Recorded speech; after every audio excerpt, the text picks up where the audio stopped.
بابا احكي لنا عن بطولاتك. مرة والله قاعد لك بقلب الأوضة بثلج كبير، ولا عم صيحوا لي مدلق راح يا نموش يا نموش. اجم عليهم 10 ضبوع و10 اسود، انت خلصنا يا نموش. شلت لك صيف الاسملية وطرت عليهم، طلعت هيك ولا 10 ضبوع و10 اسودين واقفين بدهم يهجموا على مدلق راح. شلت لك السيف هيك شبطة وحدة مني قطعت له الروس ولا الكل شلتهم.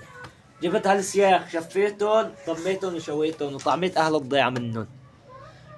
وانا ابوه ما احكي لك عن بطولاتي عن زمان. اولي علقت مشكلة بتضيع عنا بيننا وبين غزر زيتون، صار ضرب البواريق والطيران يطلع الصواريخ يضربونا بالرصاص، اكمش الرصاصات اطبها بالارض، الصواريخ اكمش اشيلها هيك اكبها بالبراري، يعني لا تجي على البيوت، المدافع البراميل اكمش اطبها بالارض كلياتها.